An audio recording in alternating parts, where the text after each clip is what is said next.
Today's episode of the BS Podcast is brought to you by SeatGeek, our presenting sponsor and our favorite app for buying and selling tickets for sports and music. Go to SeatGeek.com/BS to start using SeatGeek. House, did you have to use SeatGeek for the Masters? No, because Callaway gave you free access. Yeah. Yeah, I had access. All right. Well, for people that don't have access and the benefit of nice people from Callaway, you do have SeatGeek. So don't forget to download the free SeatGeek app and our promo code BS. SeatGeek sends you $20 upon your first purchase. Today's episode also brought to you by HBO Now, the home of After the Thrones, the Ringer's post-game show for Game of Thrones starring Andy Greenwald and Chris Ryan. Game of Thrones launches Sunday, April 24th. After the Thrones launches shortly after on HBO Now. House, you'll watch After the Thrones, right? I can't believe 2 dudes I know are going to be on TV. I know. 3 dudes, you're going to be on TV too. I know. This is crazy. I almost can't believe all of this is happening, but we'll see. I have my fingers crossed. Sign up for the Ringer's awesome newsletter at theringer.com. We're getting rave reviews. Just do it. And we're off. Yeah. I was driving into work today, listening to the Backspin station, because I'm a white guy in my mid-40s, and that's one of the rules, is you listen to the Backspin station, and you wear those pullovers with the half zips. Those are 2 mid-40s white guy thing. And Picture Me Rolling came on. I thought it was a sign from God. And now Joe House is on the podcast. How are you, House? I'm great. I'm happy to be rolling. Last day of the NBA season. Kind of a holiday. Yeah, great night. Lots of games. Celtics Heat. There's the 3, 4, 5, 6 seeds are all in shambles in the Eastern Conference. The Warriors going for 73, and somebody's last game. I can't remember who. Somebody. There was one more game. Yeah, there's one of the old guys is playing his last game. Whatever. House. I have my awards ballot for all NBA, and I thought we could talk it through. Oh, you didn't complete it already? No, I'm gonna mail it in after we talk, and not a mail in like it. Well, I'm gonna mail in this podcast, so that's perfect. No, I didn't mean to mail in like what Dan Shaughnessy mails in a Boston Globe column. I meant like I'm actually gonna email the ballot to the Ernst & Young NBA awards people. So, wow. That is. So let's go over this quick. I'm just going to bounce some stuff off you. You can just be my shit detector for my ballot. Ready? I'm listening. Rookie of the year, I think Towns. I think he's had one of the greatest rookie seasons in a while. I was actually kind of startled by how good he was. It dawned on me watching Minnesota win in Oakland last week, and Towns kind of took over in overtime. Is it fair to say he's very C-Web 2.0-ish?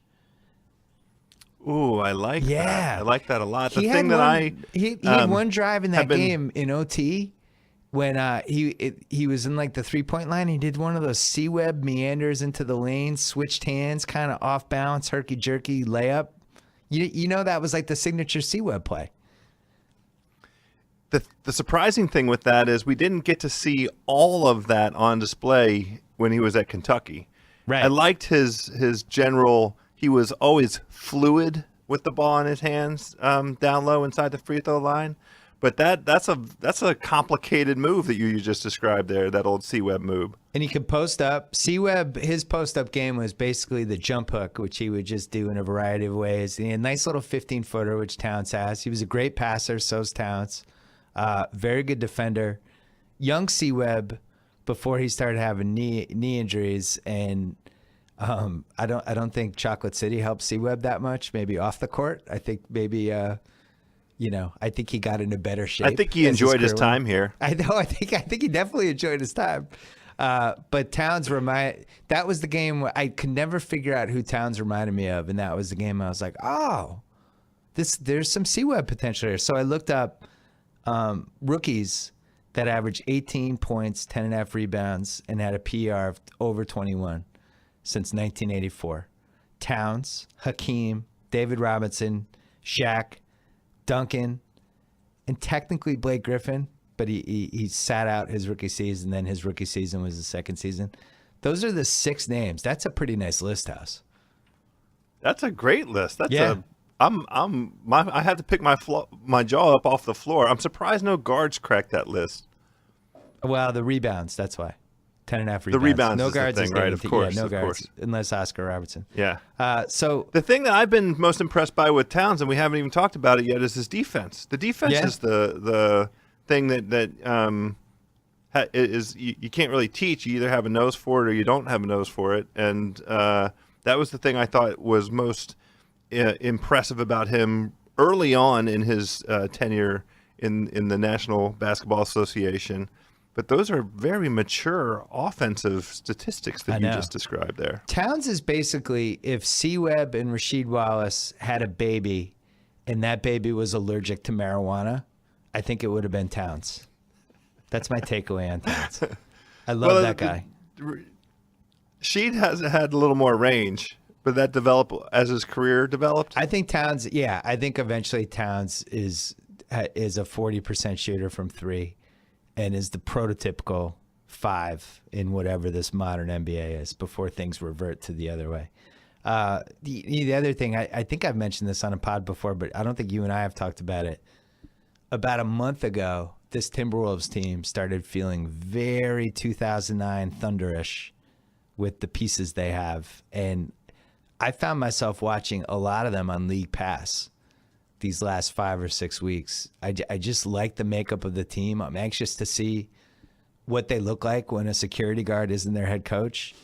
And I'm just excited for the T-Wolves. Congratulations to their fans. I'm not sure. I have a question for you, but I'm not so sure that Sam Mitchell is not returning next year. Well, that would be a terrible idea, and I really hope that doesn't happen. I feel very happy for the T-Wolves fans because other than winning the KG lottery, even though he's the 5th pick, it's almost like you win the lottery when that guy falls to 5. You get one of the 15 best players of all time with the 5th pick. Other than that, not a lot of laughs, not a lot of good times. Some of the worst GMs we've ever seen, some of the most terrible coaches we've ever seen. A lot of misfires, a lot of sadness. Having to trade KG, he goes to Boston, wins a title, and finally things seem like they're working out for the T-Wolves. The Towns, Wiggins, Levine, they're going to have another lottery pick, some cap space. I would love to see Thibodeau go there. I hope that's how it plays out. Towns, I would not like to see Thibodeau go there. I want him to go to a different team. But the thing I'm interested in hearing your opinion on, what changed for them 6 weeks ago? What made them all of a sudden more competitive? I think Towns got better. I think you see this with rookies in their first season, post All-Star break. Those last 6-7 weeks, it could go one way or the other, and some of them just get better. I think Levine, the dunk contest, probably helped them from confidence standpoint, and Wiggins is not a number 1. I don't think he has the makeup or the mentality for it, but he's a great number 2 long term.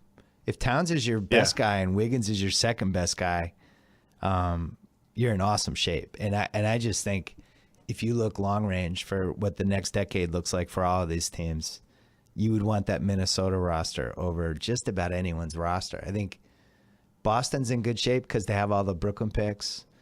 OKC, obviously, with Westbrook and Durant is amazing. The Warriors are in great shape. All their best guys are in their 20s. But Minnesota's in that conversation, and I guess it pays off. It's pretty stunning. This is probably the most time we've spent on a podcast talking about Minnesota possibly ever. Well, I think it's, they're where they were. I'm sure we have podcasts in 2009 talking about how much we love watching the Thunder, So I think that's where they are. So I have Towns 1, Porzingis 2. I think he's the obvious 2. And Jokic on Denver, the center, who I thought was really good. And I'm amazed that he didn't go. I think he went 41st a couple years ago. He got stashed by Denver. This was his official rookie year. It's amazing to me that teams keep hitting these second-round picks. You'd think everyone would get smarter, but man, Draymond, who I'm going to tell you in a few minutes is my first team All-NBA center, the guy was the 37th pick. Chris Middleton was the second rounder. Jokic was 41st. Jokic? Tate, is it Jokic or Jokic? I'm going with Jokic. Is Jokic? You use the J? I'm so stupid with names. I wanted to make sure I got that right. The only other rookie that I really, really liked was Booker on the Suns, who is offense only right now. Yeah, But right. for how young he is and some of the decision making he's shown in some of these games, I think he is a fascinating prospect. Have you watched him at all? He's a real asset. He's kind of ruined their pick. They had that third pick locked up, and Booker just won a couple games by himself. And now, as we head into Game 82, Brooklyn has a 1-game lead on the third pick. I'm sure my dad's convinced Brooklyn's going to win, Phoenix will lose, and then the league will fuck us on the coin flip for the 50th straight time. We've lost every coin flip we've lost every coin flip for a draft pick since like 1960. But anyway, Booker's good. So Ryan McDonough did an absolutely atrocious job the last 2 years, but pick Booker. And the Alex Len pick actually looks better because he's been pretty good. So I don't know what to – Ryan McDonough is the new Joe Dumars. He really is. He's all over the map. Great moves or horrendous moves. Coach of the year. I'm going to vote for Popovich. I can't vote for Steve Kerr. He didn't coach half the season. It just feels weird. Like, I love Steve Kerr. That's amazing what he did, but he didn't actually coach for 3 months. I don't know how I give him Coach of the Year. It just doesn't feel right. What do you think? I like a name that you didn't mention. I like Terry Stotts for this. I think Portland really came out of nowhere. I mean, we had a decent discussion about whether or not they were going to win 27 or 28 games at the beginning of the season. They had one returning starter in Dame.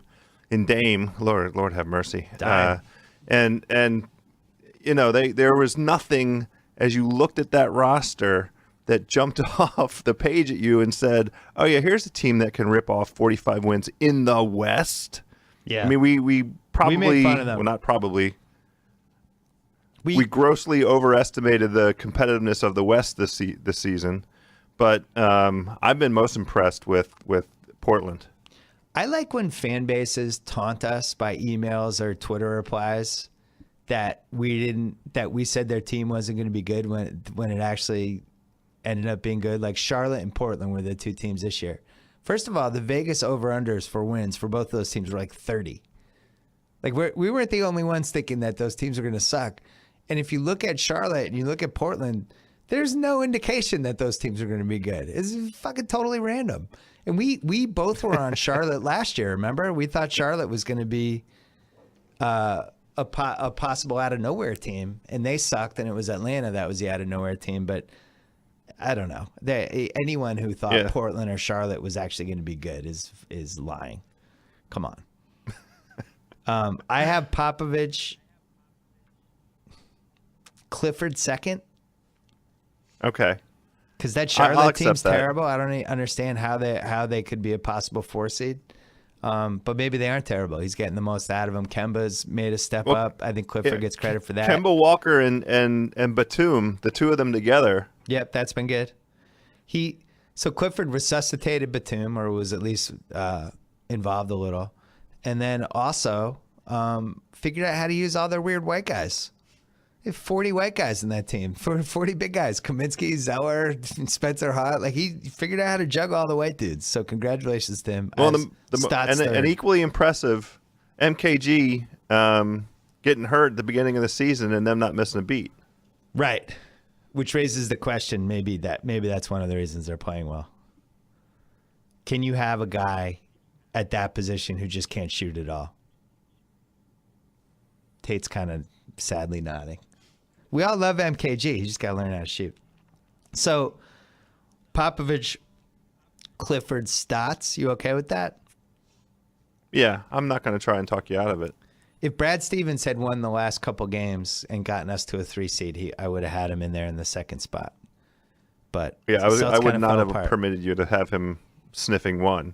Yeah. Defensive Player of the Year, Draymond.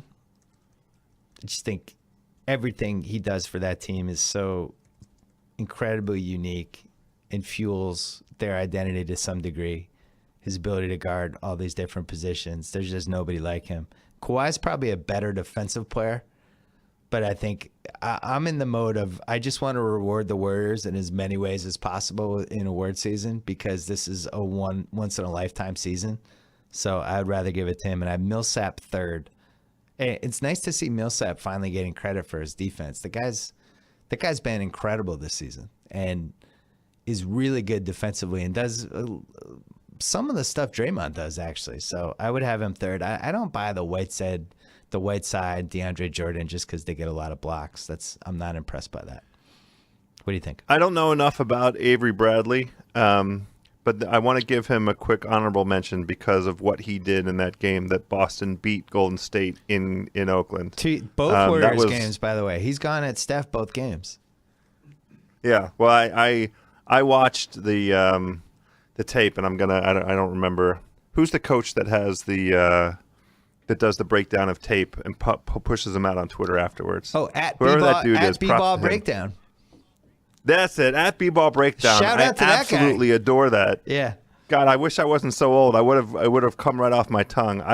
He did 11-minute, 12-minute breakdown of that game, and I watched it three times. And Avery Bradley up in Steph's junk all game long was a thing of beauty. So just quick shout out to Avery. I know we're talking defensive player of the year. I just wanted to get a quick shout out for that. He's getting. I have to vote for all defense too. So I have Kawhi, Millsap, Draymond, Avery, and Chris Paul. It's my first team.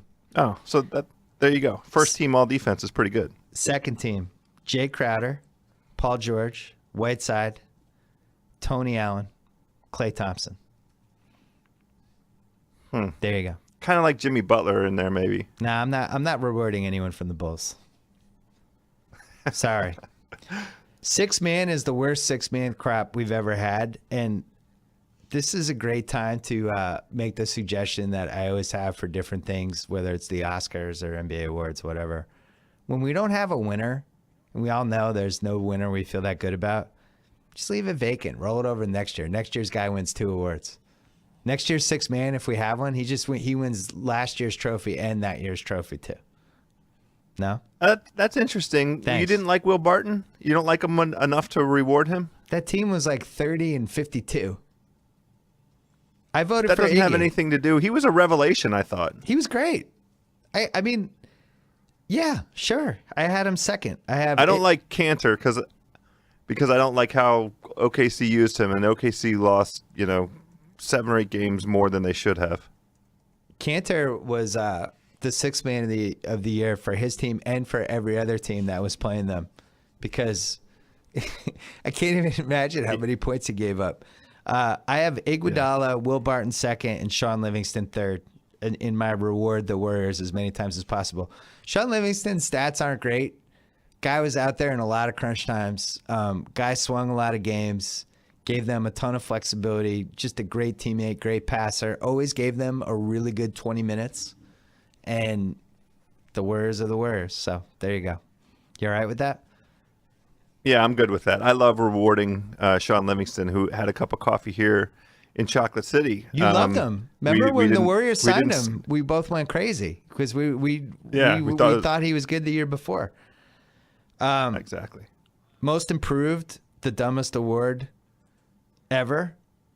So would Tate be most improved for podcast producers because he was like an intern 9 months ago, and now he's been producing 6 months of podcasts? Does that make him most improved, or did he just get a chance? The bar was very low. Let's just put it that way. The bar was very low. Oh, that feels like an insult, Tate.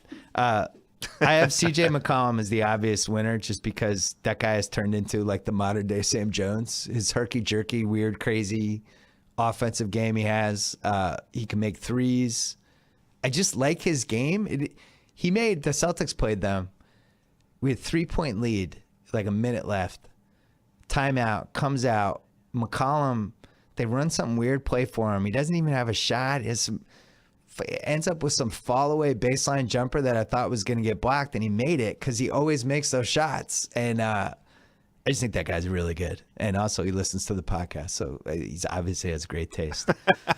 So, shout out to CJ. Shout out to CJ. He's a Patriot League guy, right? Yeah, and also shout out to my old partner Jalen Rose, because when we did that interview series 3 years ago for that draft, CJ and Oladipo were the 2 interviews that impressed us the most. We left the CJ interview and we were like, I know he's undersized, but there's something about that guy. He's going to make it. Both of us felt that way just from the interview. We did not feel that way after Shabazz's interview. So yeah, I have McCollum, Barton, and Kemba. But who cares? So all rookie. I'm only doing the first team because nobody cares about the second team. Towns, Porzingis, Booker, Justice Winslow, who is what he thought. Oh, yeah. He is what we thought he was. As advertised. Yeah. I would have been okay if the Celtics had traded every pick we have for him. Well, no, actually, I wouldn't. You tried to. Yeah, we tried. Once he learns how to shoot, that guy's a multi-all-star. And I think he's been very important for Miami and one of the reasons that Miami has turned into an intriguing sleeper. My question is, the second team, is D'Angelo Russell disqualified for starting this whole scandal on the Lakers? What do you think? Oh, no, I would. That gives him almost first team stature as far as I'm concerned. For ruining Nick Young's What's marriage? better than Okay. I mean, taking it's too good to be true. If you wrote this script down and said, here, we're gonna pretend that this is something that might happen, now you'd get laughed out of the room. It has everything. It has Swaggy P, a sulking Swaggy P, Swaggy P that won't forgive D'Angelo. It has, the train wreck Lakers in the most asinine season they've had probably in the history of the franchise. Yeah. With this, trot out Kobe thing, and the most stubborn, ill-suited coach in the league and maybe in league history. And I know this sounds like I'm a Laker hater. I'm not. I have loved every minute of what the Lakers have done this season. Yeah. The D'Angelo Russell thing was the icing on the cake. I put the young man right up there, maybe first team for what he did. And by the way, he can play. And when Byron Scott finally figured out, maybe it's a good idea to try and give him some time, the kid can play. And he has, he gets a little confidence. I'm excited about what he can do out here in the next handful of years in the National Basketball Association. All right, I'll put him on my second team. And you're right. Like, he upstaged Kobe's insufferable farewell tour for a week. I would like to congratulate myself for reining myself in for this entire Kobe farewell tour season out of respect to a sport that I love and to all the Laker fans, because I live in LA and I'm just trying to show respect. But I just want everyone to know out there that I've been reining myself in for 6 solid months. And at some point I'm going to snap. It might actually be tonight on Twitter during the farewell game. But that's all that I just can't believe the last 6 months. I just can't believe it. Well, look, I'm so disappointed. Don't go too crazy. I want you to have Kobe on a podcast. I'm honestly impressed that I made it on today and Kobe didn't, because I'm sure Kobe would have said yes if you'd asked him. I should have him on the podcast and ask him about the 50 top times he's contradicted himself over the last 5 years, including when he used to say how he never wanted a farewell tour and to be celebrated like this. And then actually, that's totally what happened. Don't get me started. Hey, House, what is it about buying a mattress that leaves you feeling violated? Almost as violating as this Kobe farewell tour. Is it the pushy salespeople, the fake President's Day sale, or the fact that you'll regret what you bought as you do the walk of shame out of the mattress store? Mattress stores are depressing. Well, thank God. The last one. I lay down. I wanted my back to feel good, and it doesn't feel good. Well, let me introduce you to Helix Sleep. You can buy a mattress online, and it's customized for you for hundreds of dollars and not thousands of dollars. Go to helixsleep.com, answer a few simple questions, and Helix creates your custom sleep profile to build you the most comfortable mattress you'll ever sleep on. For your sleep profile, I don't know if they have a snoring checkmark box, but I don't think that matters with mattresses. You're just going to snore regardless of what mattress you're on, right? No, I think the mattress can help. Okay. But the angle of your head is the thing that really affects the snoring. All right. Well, with Helix, your mattress will arrive at your door in a week. And shipping is 100% free. You have 100 nights to try it out. If you don't love it, they'll pick it up for free and give you a 100% refund. No questions asked. It's almost like dating. You can just break up with the Helix mattress after 100 nights if you don't like it. If you do love it, keep it. And that's why everyone from GQ Magazine and Forbes are all raving about Helix Sleep. Go to helixsleep.com/BS. Get $50 off your order. That's helixsleep.com/BS. Let's talk about first team All-NBA. Sure. It's a very exciting year for the first team All-NBA. We have 3 locks. Steph Curry has to be on it. LeBron James has to be on it, despite the fact that he's been a terrible teammate this year. And Kawhi Leonard. I think those are the 3 locks. I would argue Kevin Durant is also a lock. Right? Oh. Yeah. Interesting. Yeah. The problem I'm not is prepared to go. I need to hear the 5th and before I give you my opinion on KD as a lock. well, here's the problem. I don't have a spot for him. I'm only allowed to vote for 2 forwards. So sorry, KD, you have to go to the second team. It's amazing that he's not a first team All-NBA, but I don't know what else to do. There's 2 forwards. LeBron and Kawhi had better seasons than him. Kawhi was on a better team. And I just don't feel right about bumping Kawhi to the second team. He's been the most consistent guy on the Spurs. He's the best 2-way player in the league. He stepped it up. He's become a crunch time guy. He's the shark octopus. I don't know how he's not a first teamer. I'm sorry, Kevin Durant. Like, I don't know how you didn't win 60 games with you and Russell Westbrook. How does that not happen? Well, that's the thing. I think it's appropriate to downgrade KD as a form of teeny tiny punishment. They both get a slight downgrade because of that post All-Star performance or lack thereof. They came out in a way that looked confused. They lost a bunch of home games that they shouldn't have lost, and to this date, to this moment, we still don't have an answer to what they're going to do when there's 3 minutes left in a basketball game, and the score is tied or they're within a couple buckets. Well, you just described how can that be? You just described why both of them are on my second team All-NBA. Yeah, that's where they belong. Yeah, so I don't know. I don't care who's making the list. I don't care what criteria you're using. There are 7 players in the NBA who are better than everyone else, and I'm not counting Anthony Davis because he's hurt. But LeBron, Kawhi, Curry, Chris Paul, Durant, and Westbrook are in the top 7, whatever list you want to make. You can make the 7th spot can be Draymond, it can be Anthony Davis, it can be James Harden, whatever. But those 6 have to be in whatever top 7 you make. Oklahoma City has 2 of those guys. How did they not win 60 games? I don't understand it. Both of them were relatively healthy this season. Westbrook was healthy the whole year. Durant he missed like 1-2 week stretch. But I just don't get it. I think for me, it's like, I know they're in a tough conference. I know the bench was a little up and down. I know Donovan was feeling his oats. But I watched them just lose to too many bad teams this year and lose too many games they should have won. And I never felt great about it. So I am going to reflect my disappointment by putting them both on my second team All-NBA. Fair or unfair? That is 100% fair. We are in 100% lockstep. We're in 1,000% lockstep on that assessment. The thing that I think is concerning for OKC, what is the difference between Scotty Brooks and Billy Donovan? I'm still trying to figure out, whether Billy Donovan's going to rip off his mask and it's going to be Scotty Brooks standing there, especially inside the last 3 minutes of these games.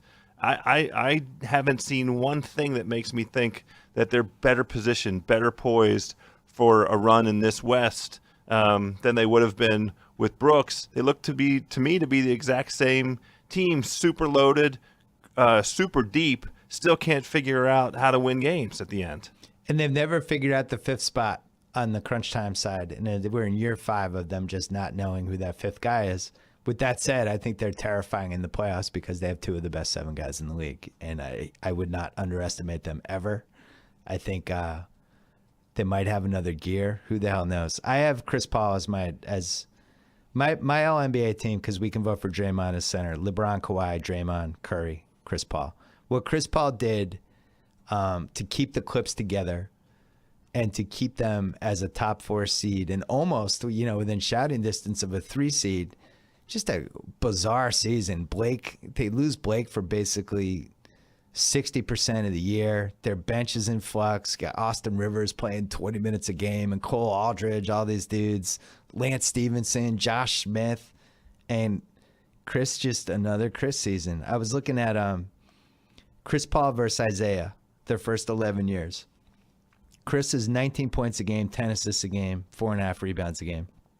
Isiah was 20 points a game, 9.5 assists a game, 3.7 rebounds a game. Basically, the exact same points, rebounds, assist stats. And you and I both thought Isiah was the best small point guard we ever saw, right? Absolutely. Unstoppable. So here's the difference. Chris is, even though they shot the same from field goal, Chris is, a 37% three-point shooter. Isiah was that era. Nobody made threes. He was 28%. Right. Chris's career PER is 25.7, which I think is in the top 10. Isiah was 18.5 PR. And he made 4 first-team All-NBAs, 2 seconds. He's going to make a 5th one this year, I think. He might be a second. Whatever, he's going to be one of the two. Isiah was 3 first teams, 2 second teams. The difference is that Chris Paul never made it to round 3, ever, in the first 11 years of his career. And Isiah won 2 titles, made 3 finals. The Pistons from 87 to 90 is one of the better 4-year runs I've seen in basketball. And that's what Chris is missing right now. And I think it's sitting on a platform. The rings. Yeah, but they have Blake the back rings now. matter. Yeah, but Barkley said last night he thought the Clippers were going to beat the Warriors in round 2 and was emphatic about it. And I don't know if he's pigeonholed himself into this anti-Warriors corner, but the Clippers could beat the Warriors. They beat them a couple years ago. Chris goes at Curry, fouls him 50 times a game. He's one of the few people that knows what to do against him. That's a winnable series. And this is, I think, the fork in the road season for Chris Paul, because if it doesn't happen this year and they lose again in round 2 and it goes badly, they're going to have to trade someone on that team. You can't bring the top 3 back. So, but we knew that coming in. That was the preseason story for this team. It's a fork in the road season. And to Chris Paul's credit, and to the point that you just made, they're going to end up within 3 or 4 games of the forecasted over-under. It was 56.5 was their projected win total this year. We both like them for the over. They lost arguably their best player, their best front court player for 60% of the season, and they're going to come within a couple games of that win total. That's pretty impressive. I'm not ready, though, to say that they're going to beat Golden State. I understand why the Chuckster might say something like that. It looked like a genius if it comes to pass, but and I really do enjoy those Clipper Warrior games. They both teams come at it with a chip on their shoulder. It is clear that they dislike the swag that the other brings to the table. Blake hasn't looked right to me so far. He's not elevating at all in a way that looks like he's fully restored to health. What do you think? I don't like the way Blake looks at all, and I think they should have traded him in February. I think they made a mistake. I would have traded him, and I would have tried to get guys back who could help them this year, because that window's closing. And if they got the right offer for him, I would have done it. Long term, I just worry about him because, he missed his rookie season. He had a major knee injury. He's had knee tendonitis, all kinds of stuff. He's had lower leg issues. Now he has a broken shooting hand. Just seems like there's some miles on him now. And just think of the history of those high-priced forwards, right? Guys that we grew up watching. The Larry Johnson fall from grace happens fast, We've seen that with a lot of forwards, a lot of athletic forwards who all of a sudden aren't quite as athletic anymore, and there's no plan B, whose bodies break off down. The cliff. Yeah, Xavier McDaniel. Remember what a great athlete he was the first couple of seasons? It just forwards worry me, especially forwards with miles on them. And I'm not saying that it's over for him by any means. I mean, he could have 5 more first or second team All-NBAs coming up. I wouldn't be shocked, but I just worry that he has some mileage on the tires now. I think it's going to be interesting. We will look back at this year's trade deadline and what a dud it was, and look at some teams and say, boy, you guys missed an opportunity. That's an interesting point you just made. I think you're right that Blake's probably all-time highest value was at that trade deadline. I think the same is true of Melo. I still don't understand why the Knicks didn't trade Melo at this trade deadline. Because he had no trade clause. He didn't want to get traded. I think they would have. I just think their mistake was giving him a no trade clause, which is just unbelievable that they would do that. You got to find a deal there because they're not going to get anywhere near the value that they could have gotten at the trade deadline, and there were a handful of teams that he was open to, weren't there?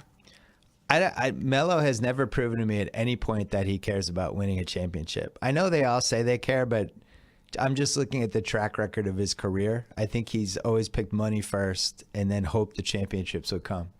And you look at two pivotal moments in his career, 2011, when he just could have waited until the summer to sign with the Knicks. They had the cap space, and he pushed them to give up all of these assets to trade for him in February so that he could sign a bigger deal for them in 2011. That's a fact. Look that up. That happened.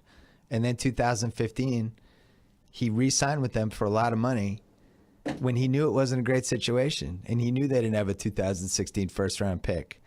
And, you know, he knew by the time they turned it around, he might be 35.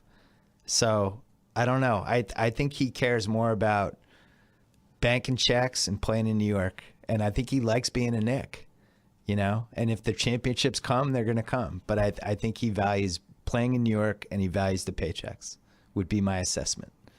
I don't feel like that's a hot take. Do you feel like that's a hot take? I don't feel like that's a hot take.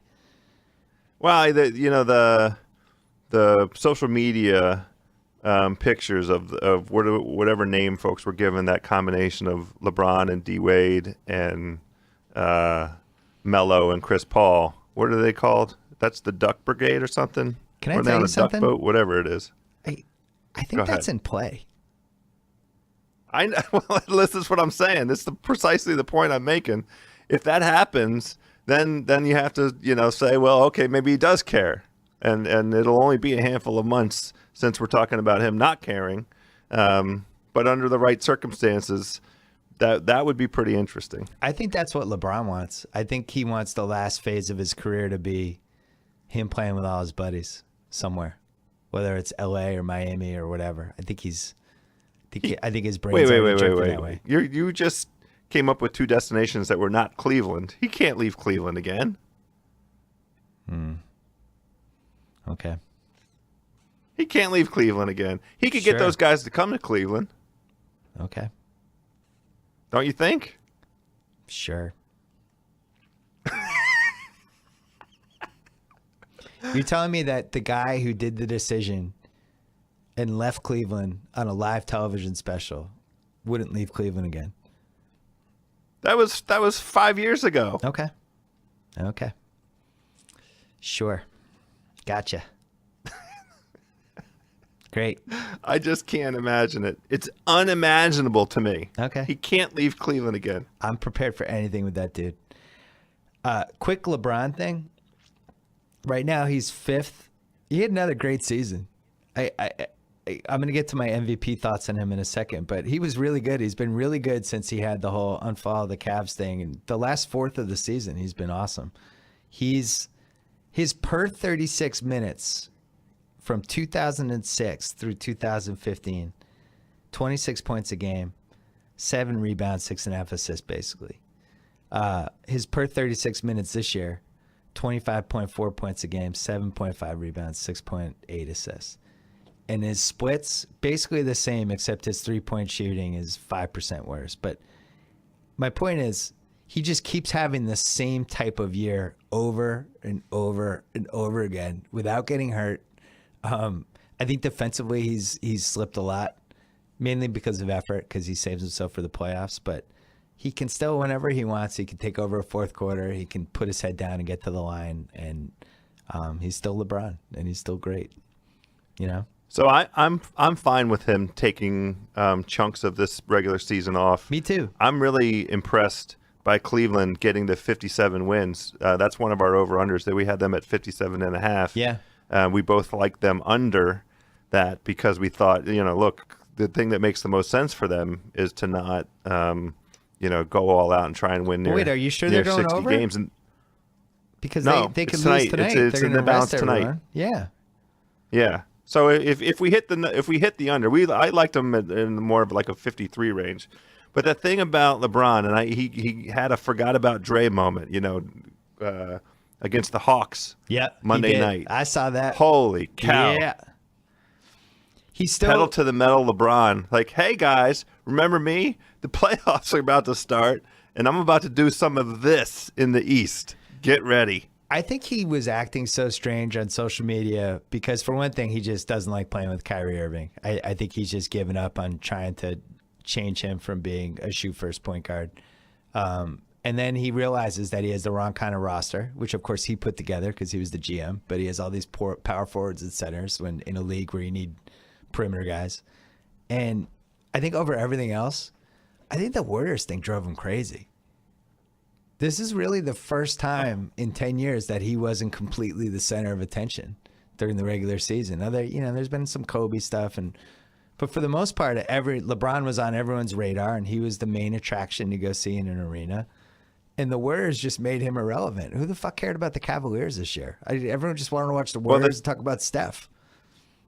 Part of that injury to insult was insult to injury. The Christmas Day game. Yeah. They weren't really, that competitive. No. So that's really what started the ball rolling. I think this is my completely uninformed pop psychology theory. I think that's got the ball rolling as much as anything on poor David Blatt. He went to Cleveland and thought he was going to put together this super team and be the apple of the NBA's eye. And then the Warriors decided to just steal everyone's attention for 2 years. And I thought he has a lot of interesting tweets, obviously. He's the king of subtweets. One of the most interesting ones he had was during the MTV Movie Awards on Sunday night, about like 10 minutes after the Warriors game ended. LeBron did not tweet during the Warriors game, but you knew he watched it. And then 10 minutes later, he's like, I love Amy Schumer and somebody else. Like, he completely ignored the basketball game and did some fuck you movie awards tweet. I thought it was great. It was just so petty. Like, come on, congratulate the Warriors. And then eventually he did the next day. But I think, I don't know. I just think he's in a very interesting mental state heading into these playoffs. That's a shaky team. They do remind me of the 2010 Cavs where they lost to a better team. The Celtics shockingly beat them in 6, and Rondo, for whatever reason, was the best guy on the floor for 4 straight games, and Boston won. I do feel like somebody can break this Cavaliers team, and I'm just not sure who the team is. Somebody can get them mentally. I don't think it's coming out of the East. Somebody can do it, though. It won't be somebody beating them. It'll be the Cavs beating themselves, but it's in play, and it's on my radar. Okay. A couple things on Curry, just quickly. We're taping this like 2 o'clock Wednesday, so the Warriors game's about 5 hours away. He has a chance, if he puts up like 35 tonight, he'll be 30 points, officially 30.0 points. Right now it's 29.9. He's a chance to finish with a 37-5 with 50, 45, and 90 shooting splits. 50% from the field, 45% from 3, 90% from free throws. So 50, 40, 90 club. He's also would be creating the 37-5 club, and he's made 5.0 threes per game, which we joked about this a few months ago. The 37-5-5 what the fuck club, that's in play. Right. If he makes 8 threes tonight, he gets to 400 for the season. Somebody needs to tell Steph Curry this, because nobody had ever made 300 before this season. He might make 400. I bet he knows. I hope he knows. And then the other thing is he's only played 34.2 minutes a game and is basically averaging 30 a game. The 1982 George Gervin played 35.7 minutes a game and averaged 32.3 points a game. That's the closest anyone's ever come to having their points and minutes match for over 30 points a game. 91 MJ was 31.5 points a game, 37 minutes a game. So just from a points per minute basis, this has been historic. He's clinched his reputation as the best shooter ever. He's had 12 to 15 unbelievable moments. And then Curry and Clay together have made 8.4 threes a game while shooting 44%. All of it was amazing. And if somebody's listening to this podcast 20 years from now, this was amazing in the moment. It was an amazing season. It really was. It was so much fun to watch them. And then Westbrook has some weird stat stuff too. He has a chance to finish with 23, 10, and 7 only done by Oscar Robertson 4 times in the 60s when everyone took 150 shots a game. On the flip side, right now, here are the 3 worst three-point shooters of all time who took more than 1,500 three-pointers. Charles Barkley, 26.6%. Congratulations to him. Josh Shockster. Smith, 28.5%. Ron Harper, 29%. And in 4th place, Russell Westbrook at 30.3%. He's the 4th worst three-point shooter ever who's taken at least 1,500 threes. Huh. So here's my advice to surprised Russell. by that. Maybe stop shooting threes. Maybe just go to the basket. Yeah. That'd be my advice. I only think of him going to the basket. How many threes a game has he averaged this season? He takes over 4 a game. He does? Yeah. It's that many? Yeah, watch a playoff game. Watch teams lay off him by 5 feet because they want him to shoot threes. And then another weird one. Draymond is going to average 14 points, 9.5 rebounds, 7.4 assists, which has only been done by Wilt, Oscar, and Magic in 1982. And on top of it, he's the best defensive player in the league. How about that? Some pretty good stat stuff this season. That's really your take? I needed you to be more surprised than it's a pretty good stat stuff this season. You suck, ass. The Draymond one is crazy. The only one I would have guessed that could rival that is Magic. Durant is averaging 27.4 points a game for his career. Where do you think that puts him all time? Top 5. 3rd. Yeah, so inside the top 5. Last 7 seasons, he's averaging 29 and 8. With 49, 39, I swear to God. 49, 39, 89 splits. He's almost a 50, 40, 90 guy for the last 7 seasons. I don't care about anything. I'm just so happy he played this whole season. Me He's too. healthy. He's back. He's aggressive. He looks great. He's not tentative. That's the only thing that I care about. I'm so happy that he had a great season this season and he played, as many games as he played.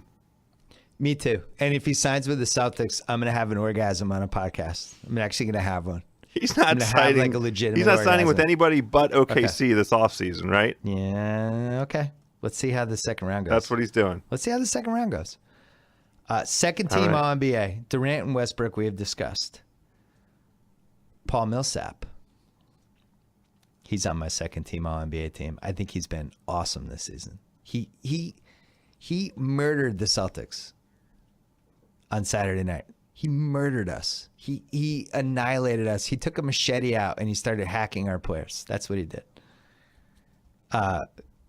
Guards, Westbrook and Kyle Lowry. I got to give Kyle Lowry credit. He's the best player on a 2 seed, right? Oh, he deserves it. My center is LaMarcus Aldridge. I'm cheating. I don't like that. Why? Talk That me is out cheating. of it. Well, I don't have a replacement that comes to mind. Just put him in at one of the forward spots. I don't want to. I want to make him my center. I don't want to make DeAndre Jordan or Hassan Whiteside or Boogie Cousins, who is a chemistry disaster. I'm not making them my second team All-NBA center. I'm sorry. Why do I have to do that? Why can't I pick LaMarcus Aldridge? That team's going to go 67-15. They were almost undefeated at home.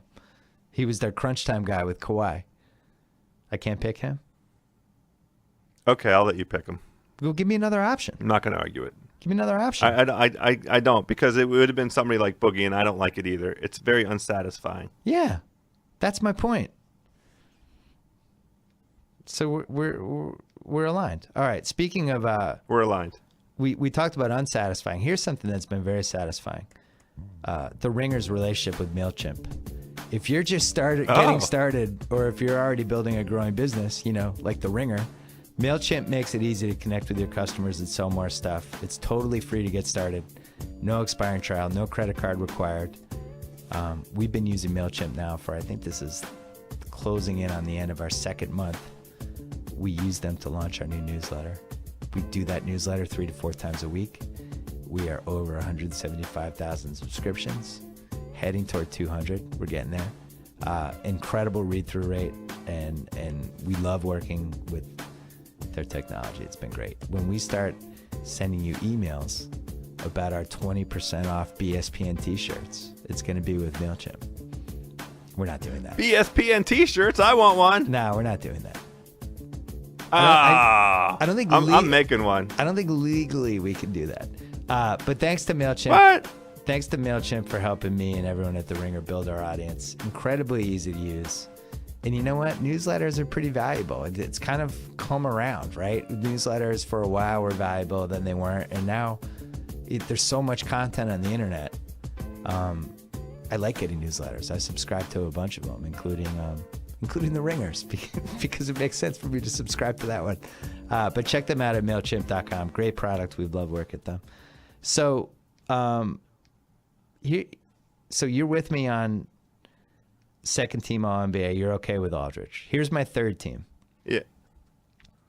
Paul George, Klay Thompson. Again, I'm rewarding the Warriors. And for anyone who doesn't think Klay Thompson's on one of these teams, come on. Like the shooting of Curry and Klay and Draymond's defense are the three reasons this team's going to break the record. I'm rewarding them. I'm sorry. Go shoot me. I have Towns as my center. How about that? Huh. Yeah. Huh. Yes, no, maybe? It's funny.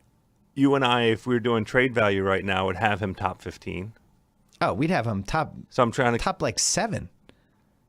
Yeah, right. How so many I'm trying to come up with an argument. Who would Minnesota trade Towns for? Curry. Okay. Kawhi? Maybe Westbrook? Kawhi. Yes, they would trade him for Kawhi. Would you trade him Would for... they trade him for Kawhi? I don't know. Would you trade him for Durant? Right now, OKC's like, we'll give you Durant for Towns. No chance. Yeah, because you don't know you can resign him. him. I think he's in like the top 5 for trade value. That'll be another podcast. The Knicks fans are like, we wouldn't trade him for Porzingis. Don't bring the singer up. He's number 1. So I have Towns as my center. Dame Lillard has to be on third team All-NBA. I can't believe that team's a 5 seed. And he's made a ton of big shots for them. I'm just putting him on. I'm sorry. He's going on there. James Harden. I hate doing it. I wanted to talk to you about this. I just hate rewarding him for showing up fat and out of shape and playing himself in shape, and for getting his coach fired, and for being not a great teammate. He kind of ball hogs it. I think he has to get at least a little blame for the fact that Dwight Howard doesn't give a shit, because I'm not sure I would give a shit either if I shot 4 times a game. Isn't it? I mean, what's the rule of basketball? Fundamentally, the rule of basketball is to take care of the center, take care of the big guy, make sure he's happy, feed the beast. Just make sure everybody's happy, Yeah. right? You want everybody to be happy. Right. So James Harden doesn't do That's that. at the heart of it. I don't feel like James Harden does that. Well, it worked last season and it didn't work this season. I don't have a good explanation for it. He gets partial blame for Dwight not being happy. I feel like if I'm on that Rockets team, I just want to make sure Dwight shoots 10 times a game, because I know I know he's going to care if he's involved. And if he's not involved and he's just running up and down the court and getting rebounds, he's going to check out, which is exactly what he did. So now here's the... I think it's proper punishment for him to go from, in the MVP conversation last season to third team All-NBA. That's the right sort of drop. And that's reflective of his effort this season and the impact of that effort on the overall chemistry of that team and honestly the direction of the franchise, because they have to make a couple more moves yet. Dwight's got to go, and it's where this all shakes out is a million miles away in terms of who they land and what they can get under the salary cap and all the assets that they have. And who's running he has the to team? bear some responsibility for that. And who's running the team? Yeah, all of those things. All those things. I think there's like a 20%. Coach and GM. There's a 20% chance that next year we're doing this podcast and it's a 3-man with Daryl Morey. I understand. Yeah. Although I would really hope that he gets hired immediately, because he's done a great job. I don't think this is well. been If a he gets strong fired, season. I swear to God, if Washington doesn't hire him immediately, even though it remains to be seen what happens with the GM here in Washington. If Morey's available and we don't have Tibbs and Morey, I would be upset. So since the All-Star break, Harden has averaged 39 and 6. 30 points, 9 assists, 6 rebounds. For the season, 28.5 points, 7.5 assists, 6 rebounds. The only other guys who have done that, Oscar, LeBron, and Jordan. Oscar in 1968, the only guy in a losing team that put up those numbers. He's taken 820 plus free throws in back-to-back years, over 10 a game. He's made over 700 free throws last year and this year, both of which are in the top 15 all time. He's also turned the ball over 370 times and counting, the most ever by an NBA player. George McGinnis's unbreakable ABA record of 422 turnovers will never be broken, but Harden at least sniffed it. McGinnis had 422, 401, and 393 in back-to-back-to-back years. God, Yeah. that's astonishing. Yeah, 1,200 plus turnovers in 3 years. That'll never be matched. Here's the other thing. This is ultimately why I put Harden in the third team. He's going to play almost 3,100 minutes. If he plays like 37 minutes tonight, he gets to 3,100, I think. It's 250 more minutes than everyone else. The guy has, he's done a pretty big workload in a league where everybody's resting and taking nights off, or you're getting cut minutes. Like the Golden State guys play 33, 34 minutes a game. Harden has to play 40 to 41 minutes a game now just to get them into the playoffs. And well, that's the point. He has to play those minutes because he didn't work out over the summer. He could have played less if he'd shown up in shape and with the right frame of mind and the right energy for the team to pick up where they left off last year. Instead, he has to carry this huge workload just for them to have the chance at making the playoffs, and it's still in doubt tonight. I mean, I think ultimately they'll win and Utah won't, and I feel bad for Utah because Utah deserved better. But credit to Harden, he deserves that third-team All-NBA spot. I feel bad for Utah just because of the team they're putting out. Did you see that team in the must-win game against Dallas when Favors got hurt and Gobert got hurt, and the team they actually had out in crunch time? I just felt bad for everybody.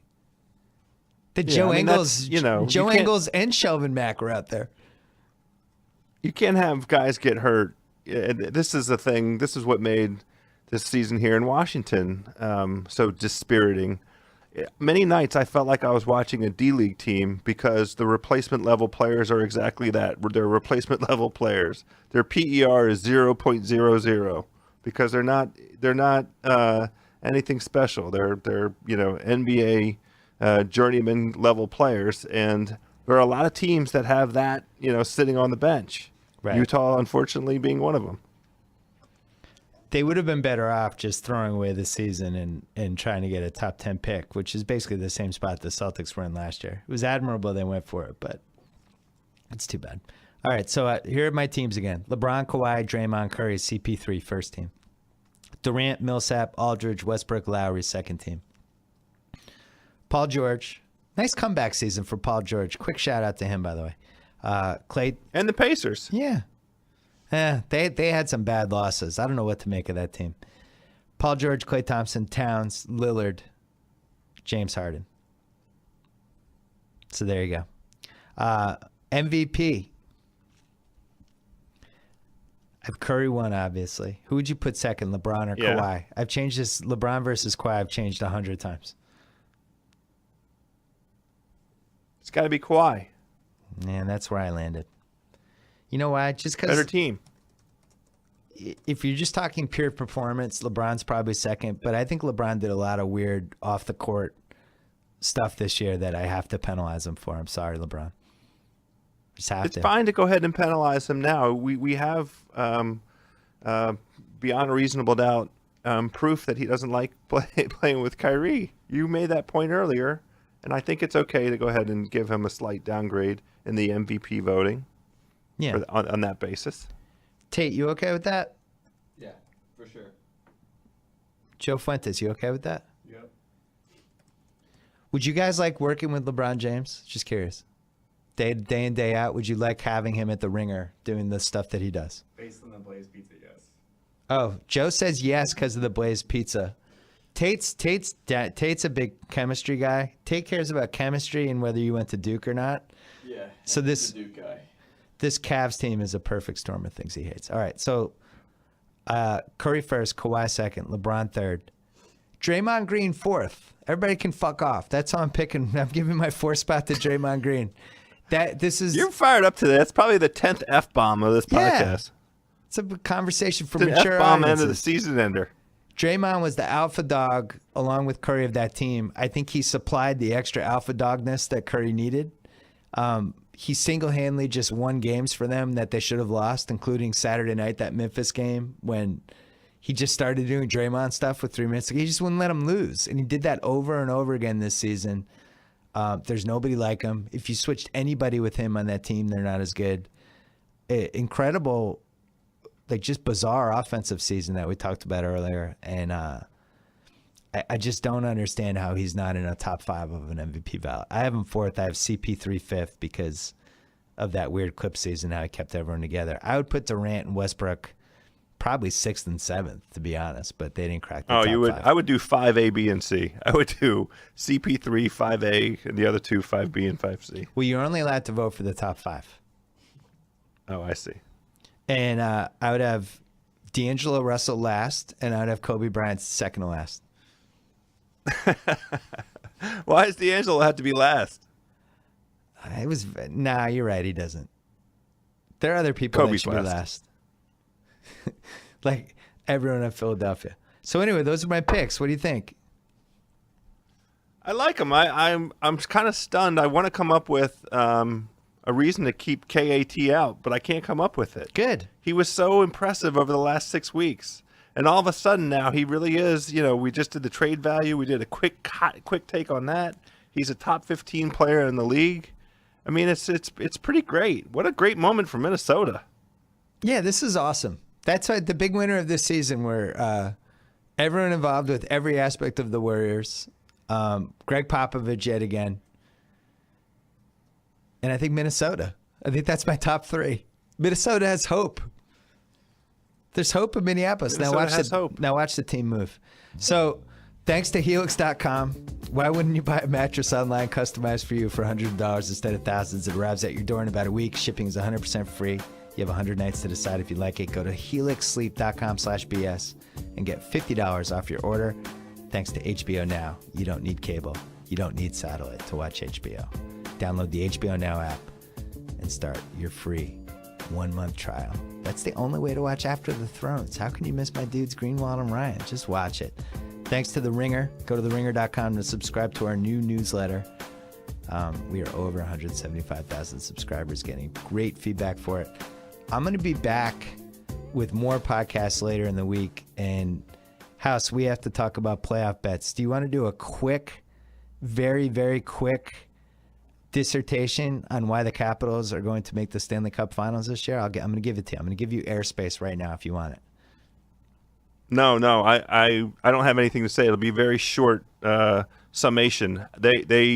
I'm hoping for the guys to get out there and get after it. Every single game's important. Each game, you just got to take it game by game. You put your head down, you get down on the ice when guys take shots, and that's it. That's it, game by game. Come on, boys.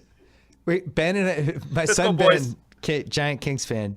We watched the Kings championship video that they had after they won in 2014, and his big takeaway was just imitating the coach, Daryl Sutter. He's like, "Come on, boys, let's go get him. Come on, guys. That's it. Get out there. Come on, guys, keep working. Let's go, boys. Come on." Sal and I made a Stanley Cup Finals bet, which we won last year. We won on Chicago and Tampa. And now we're back with another one. Do you want to hear what it is? I guess. Is this going to make you sad? Why do you sound so sad? Well, I have a futures bet out there, and I don't really want to talk about it because, I have a lot of history with this Washington team, and I love their position. I particularly love the characters on this team. TJ Oshie's been excellent. Williams is terrific. And Holtby has been Holt Beast all season long. And I have all these good feelings, but I've learned the hard way so many times to to invest anything come playoff time. So I'm just rooting for him game by game. But let me hear what you and the Cousin Sal did in terms of wagers. Well, one of the things I've learned is to bet against all Washington teams in the playoffs. Sorry, it's a Okay, it's just a so fact. that's fine. Yeah, just win one and then I'll be scared. So I love the fact that the Capitals are the consensus favorite because I know their history. So I looked at all the other Eastern Conference teams, and I've settled on the Panthers of Florida as my representative. They have a nice mix of old guys and kind of in their prime guys, and then blue chippers that are on their way up. And I don't know. I like the mix. I just like them. Can you name one player on their team? Aaron Ekblad, Willie Mitchell, Okay. Jaromir Jagr. Okay. Yeah. Okay. So I have the Kings coming out of the West. If the Kings don't come out of the West, it's their fault. They have the best team in the West, and they should come out of the West. And they're the most well-rounded team. They have the most stars. Normally, you would say the Blackhawks, but you know my theory on NHL. They're an every other year team. You can't win the Stanley Cup and then come back and play another 4 rounds a year later. It's a suicide mission. You're playing 110 games to try to win the Cup. So I just think it's all set up for the Kings. They get to play the Sharks in round 1. They get the Ducks in round 2. That's going to be a disgusting group of scum. The Ducks, worst group of people on the earth. Ryan Perry, Getzlaff, ugh, can't stand those guys. That Bieksa, ugh, I can't wait for my daughter to hurl F-bombs at them. I'm gonna let her. She's gonna be 11 soon. And then the Blackhawks potentially in round 3. What a great run that would be for the Kings. And then maybe your team. It's going to be fun to watch. Maybe your team in the finals. NHL playoffs are the best. You sound so unconfident. It really actually makes me sad. I just don't have any confidence. You know why I don't sound confident? Because I don't have any. I'm excited for the playoffs to start. I want to see what team comes out, and I want to see if we can build a little momentum here. The good news, it's impossible for you to lose in round 1. I don't feel that way. Who said that? I just think you're playing the Flyers, right? I know, but look, there's a lot of history terrible. between Washington and Philly. All right. They're terrible. They're not very good, but look, a lot of history. They're awful. I went to a Game 7 that the Caps did not win here in Washington, and Washington was favored over the Flyers.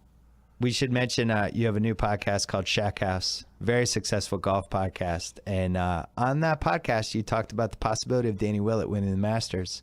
You actually put a fake wager on this if gambling was legal for $50, and you won at 50-1 odds. You won I did. I was very excited about that. Fake dollars. Yeah.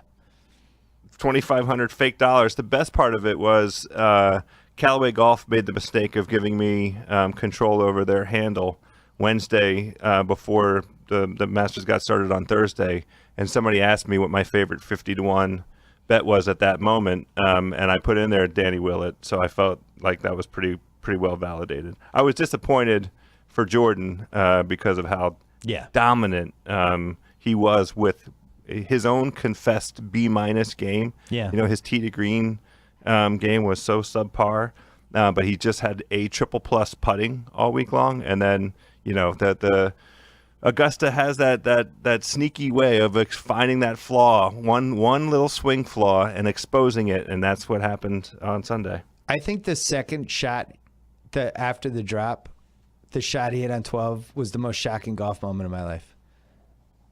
It was just such a terrible shot. It was like for that guy to hit that shot where he took a divot that was 7 feet long and just skunked it to the point that he turned away before he even went in the water. Incredible. Unbelievable. I still can't believe it. Everybody's take is that's what I do. Yeah. I listened to Kornheiser's a little bit Monday. That's what I do. I listen, every podcast and golf writing afterwards. That's what amateurs do. The first shot they made go to sense. a yardage that's uncomfortable. Yeah, the first shot made sense. He was trying to hit this, and all of a sudden it's in the water. The second shot was just a flat-out scuff that guys with a 40 handicap do, and it was just unbelievable. I watched with my dad. I actually got worried for my dad. My dad, my dad turned white, because he loves Spieth. He turned white, and he was just like, oh no, like it was like we saw a car crash, and he's still shaking. Like he texted me yesterday. He's like, I'll never forget watching that Masters. He was very upset about it. Anyway, well, there's a silver lining. There's a lot good record of guys coming back from catastrophes like that and going on to be dominant. He's great at golf. He'll be fine. House, this was a pleasure. Good talking to you. Subscribe to the Shack House Pod Wednesday on iTunes. rolling. Yeah, let's do it. Talk to you soon. We about this bitch. Anytime y'all want to see me again, rewind this track right here, close your eyes, and picture me rolling.